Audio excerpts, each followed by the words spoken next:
छन्। ऊ भाग्यमानी व्यक्ति अरू कोही नभएर उही रवि लामिछाने हो। उहाँलाई दुईपल्ट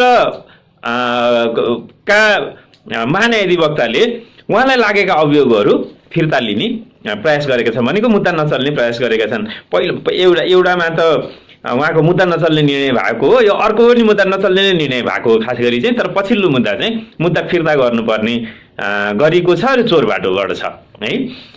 उहाँलाई लागेको मुद्दा भनेको जति बेला उहाँलाई नागरिकताको विषयमा मुद्दा लागेर उहाँको पद गएको थियो, सांसद पद गएको थियो, त्यति बेलै राजधानी दुरुपयोगको मुद्दा पनि लागेको थियो। किनभने सँगसँगै जब नागरिकता दुरुपयोग हुन्छ भनेपछि अथवा उहाँले नागरिकता त्याग गरिसकेको भनिसकेपछि त्यो बिचमा उहाँले प्रयोग गरेको नेपाली नागरिकता दुरुपयोग भएको थियो र त्यसैमा मुद्दा चल्ने स्थिति थियो। तर महान्यायाधिवक्ताले के गर्नुहुन्छ, तत्कालीन सरकार भनेको प्रचण्डको सरकार, प्रचण्डले नेतृत्व गर्नुभएको सरकार थियो र त्यसको महान्यायाधिवक्ता दिनमणि पोखरेल हुनुहुन्थ्यो। उहाँले मुद्दा नचल्ने भनेर निर्णय गरिदिनु हो।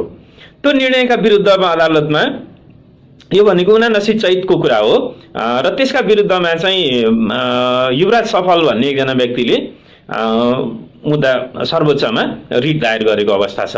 उत्प्रेषणको आदेशले त्यो निर्णय बदलोस् भनेर उहाँले माग दाबी गर्नुभएको छ।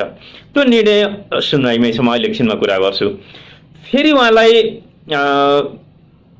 अर्को मुद्दा लाग्यो सहकारी ठगी सम्बन्धी र त्यो सहकारी ठगी सम्बन्धी मुद्दामा सङ्गठित अपराध र सम्पत्ति शुद्धिकरणको मुद्दा पनि लाग्यो। यो किन लागेको भन्दाखेरि जब उहाँहरू चाहिँ त्यति बेला त्यहाँ सहकारी ठगीको मुद्दा उहाँसँगै कसलाई लागेको छ,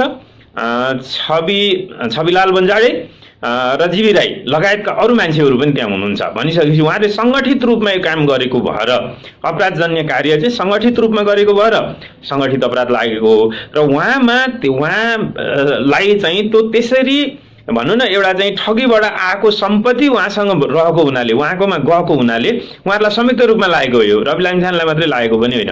त्यसो भएको हुनाले उहाँलाई के लागेको थियो, सङ्गठित अपराध र सम्पत्ति शुद्धिकरणको मुद्दा पनि लागेको थियो। अहिलेका वर्तमान भनौँ न महान्यायाधिवक्ता सरकारका कानुनी सल्लाहकार, सुशीला कार्की सरकारका कानुनी सल्लाहकार मार्फत निर्णय भएर उहाँको यी दुईटा मुद्दा चाहिँ फिर्ता लिने प्रक्रिया अगाडि बढ्छ। कहिलेकाहीँ सङ्गतको फाइदा हुन्छ। सङ्गतको फाइदा के हुन्छ भने उहाँहरूले जसरी सङ्गठित रूपमा भएर त्यो सहकारी ठगी जन्य कार्य गर्नुभएको त्यसमा रवि लामिछानेको न्युले गर्दाखेरि जीवी राईको, छविलाल बन्जाडे लगायतको सबैको यी मुद्दा चाहिँ फिर्ता लिने प्रक्रियामा अगाडि गएको छ। महान्यायाधिवक्ताले निर्णय गरिसक्नु भएको छ। उहाँले चोर बाटो लिनुभएको छ। चोर बाटो भनेको के हो भने अभियोग पत्र जुन महान्यायाधिवक्ता कार्यालयले लगाएको छ त्यो त्यही अन्तर्गतका जिल्लाका न्यायाधिवक्ता कार्यालयहरूले जुन आरोप पत्रहरू अभियोग पत्रहरू दर्ता गरेका छन् त्यसलाई संशोधनको मार्फतबाट चाहिँ फिर्ता लिने भन्ने ढङ्गले चाहिँ गर्नुभएको छ। भनेको त्यो अभियोग पत्र संशोधनको मुद्दा लैजानु भएको छ। यो मुद्दा एउटा रूपन्देही अदालत, यो उहाँको निर्णय रूपन्देहीमा त्यो निवेदन पेश भइसक्यो र त्यहाँको जिल्ला अदालतले के भनिदियो भन्दाखेरि चाहिँ यो मुद्दा सर्वोच्चमा विचाराधीन छ, त्यो निर्णय भइसकेपछि मात्रै यो आउनुपर्छ भन्ने भयो। अब यो मुद्दामा महान्यायाधिवक्ता सविता बरालले गर्नुभएको यो निर्णयको विरुद्धमा वरिष्ठ अधिवक्ता दिनेश त्रिपाठी, स्वयं तिनै पुरानो उनलाई चाहिँ मुद्दा लगाउनेवाला मान्छे जुन युवराज सफल र अरू दुईजना कानुनका विद्यार्थीहरूले गरेर 3वटा रिटहरू चाहिँ सुप्रिम कोर्टमा परेको छ। यसको पछिल्लो सुनवाईमा सविता महान्यायाधिवक्ता आफै सुनवाईमा आउनु भएको थियो, बसमा आउनु भएको थियो र उहाँले जे लेख्नु भएको छ थप प्रमाण भेटिए त्यो भएर हामीले चाहिँ यो कानुनको यो दफा टेकेर चाहिँ उहाँको यो अभियोग पत्र संशोधन गर्न लागेको हो, मुद्दा फिर्ता गरेको होइन भन्ने खालको बहस गर्नुभयो।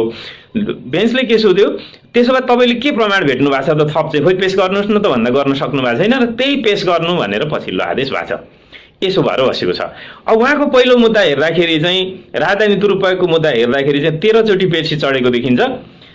13 चोटि पेशी चढेको मध्येमा 3 चोटि आदेश